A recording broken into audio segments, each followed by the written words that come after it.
Konnichiwa. Good afternoon. It's great to be here with you here in Tokyo. This is my first visit to Japan. And I want to thank the U.S.-Japan Council for welcoming me here today. Let me also commend you for all of the great things you do to strengthen the partnership between Japan and the United States of America. I'm also honored to speak today after Prime Minister Abe, who is a great partner of President Obama and the United States. I'll speak about this more in a minute. But let me not leave this moment without also thanking my good friend Norm Mineta, who was the first Asian American to serve as a member of the U.S. Cabinet and also was a very long-serving predecessor of mine. It makes sense that Secretary Mineta would also be a leader on this council. He comes from a generation whose parents were born in Japan, and they sacrificed for what they had to start a new life in the United States. For these families, it was not always easy, but they endured and persevered. They achieved their dreams in America and came to see themselves as Americans. But they also had the foresight to ensure that the strong relations between our countries would remain and grow, which is the very work that all of us have gathered to carry forward. So today I want to share with you some thoughts on this subject. And rather than go straight on to policy points, I thought I would share a story from the sports world that I think describes our journey together. As I understand it, one of the most popular sports in Japan is the marathon.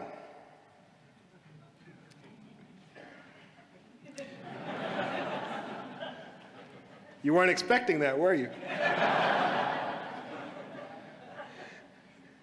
While the big sporting event in the United States might be the World Series or the Super Bowl or the college football championships, your equivalent of the Super Bowl is actually a relay race called Ikeden. It starts here in Tokyo. I mention this because recently two of the top runners in the world, one from Japan and one from the United States, competed against each other in the New York City Marathon. And I'll just say that the Japanese runner, Yuki, and the American runner, Meb, were running alongside each other for most of the race. Yuki finished just 3 seconds ahead of Meb to come in 6th place. And this was one of the best performances by a Japanese runner in the history of the New York City Marathon.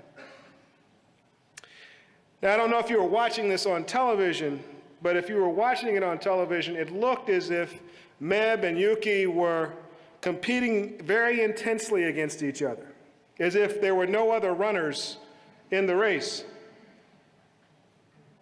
And I suppose in some respects they were competing against each other, but they were also helping each other.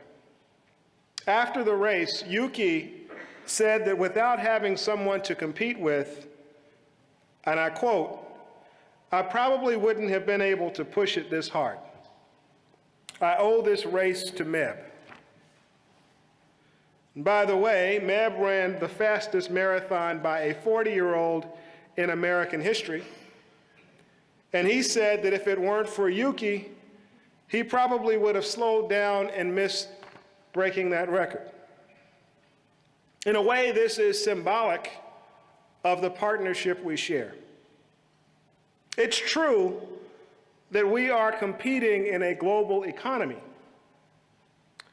But the deeper truth is that we are also running together with the goal of pushing each other ahead. We have a natural alliance. And our leaders, Prime Minister Abe and President Obama, have found many areas of common ground upon which to work. They're committed to working together and breaking through barriers. Maybe they are the equivalent of Yuki and Meb. They're finding a way to work through the tough politics, for example, that will lead us to new trade legislation. We recently saw our countries lead the effort to conclude the ambitious trade and investment agreement called the TransPacific Partnership that the Prime Minister just mentioned. Our countries were the two largest economies involved in these negotiations, and there was an awful lot at stake. The Asia-Pacific region covers 40% of the global economy. Expanding trade here is necessary both for Japan and the United States so that more growth can lead to more good-paying jobs. But if we had gone forward with an agreement, without an agreement, our efforts to expand trade would have been limited. We wouldn't have faced a level playing field. We would find instead that some markets would be impenetrable. This agreement will make the markets fair. It will open up markets. It will set rules that are fair and transparent, and it will establish high standards that protect labor and the environment. This is good for workers, and it's good for businesses, for both of our countries, and it is not just a win for companies that are already established. It's a win for the many new businesses that are trying to gain a foothold in the global economy. For example, there's a company in Seattle, Washington, called Cascadia Foods. It's a small business, and there's a demand for their products in Asian countries.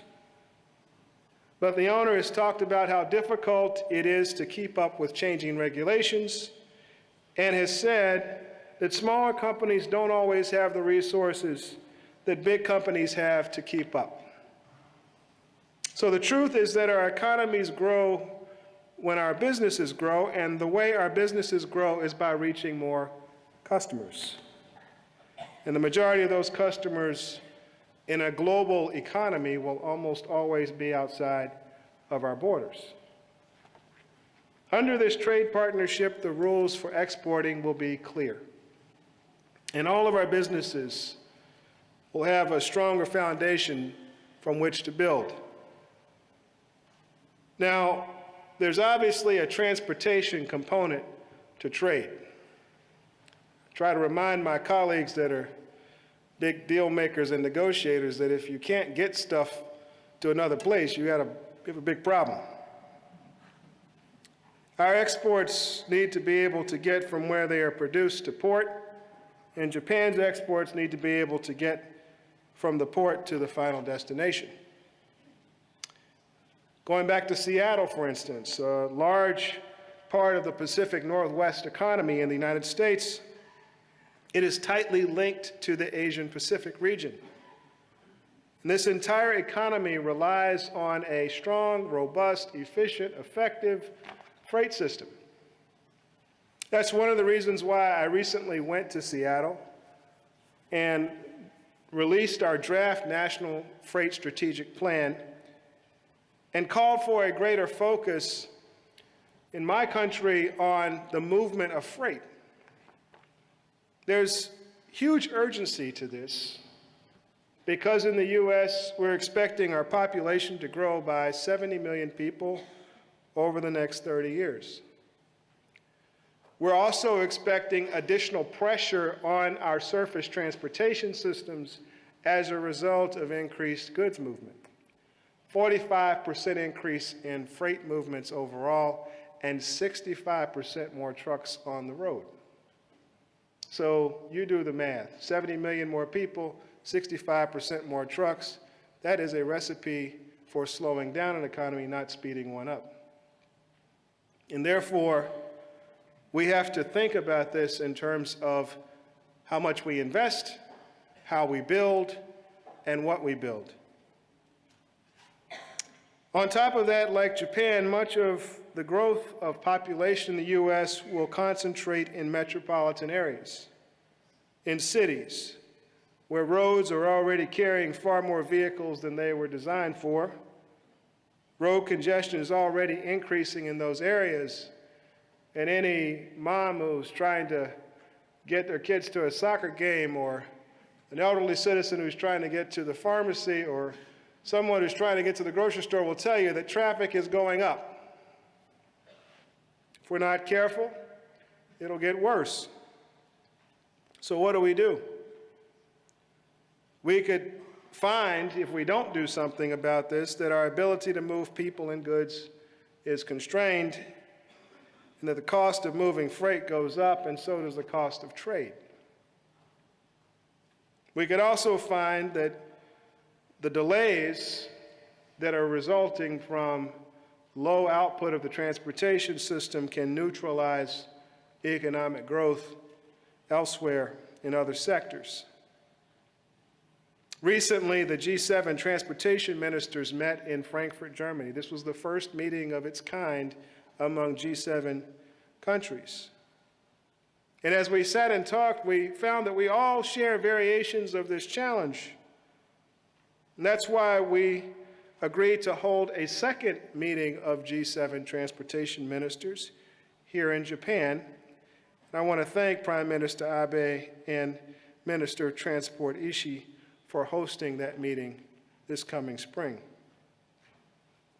Climate change is another issue, another area on which President Obama and Prime Minister Abe are leading the way. One of our department's proudest efforts is helping to set new efficiency standards for automobiles and light trucks. These standards will lead to a near doubling of the fuel economy by 2025. And they are being followed by additional raises in fuel efficiency for medium and heavy-duty trucks. But these new standards will not deliver as much value if trip times go up too.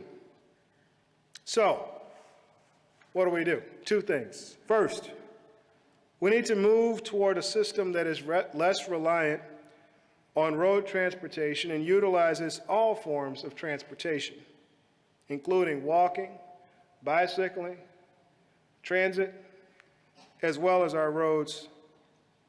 This is one of our recommendations in the National Freight Strategic Plan. And in fact, today, Minister Ishii and I signed a joint statement committing to increase cooperation specifically on issues including rail, including aviation safety and others. If I could export one thing from Japan, it would be the recognition that rail can play a vital role in relieving congestion, cleaning up the environment, and making communities stronger. Second, we have to rethink how we design our cities. Citizens living in developing countries that are experiencing rapid economic growth are seeing the resources and the infrastructure we have in Japan and the United States. They are learning, if you will, from the things we've done right and the things we haven't done right.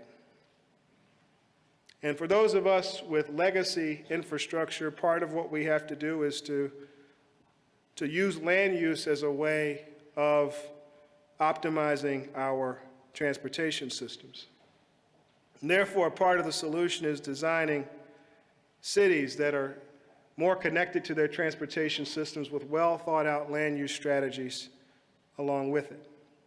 And finally, part of the solution is also designing cities that make smarter use of technology. And in this respect, Japan and the United States have an opportunity to be at the forefront.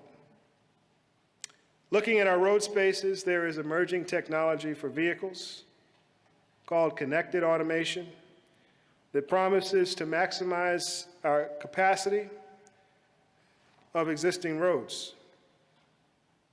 This is a viable solution, part of the equation, if you will, to relieve traffic jams. This could also lead to the smooth flow of traffic moving in and out of urban environments that increases efficiency and productivity.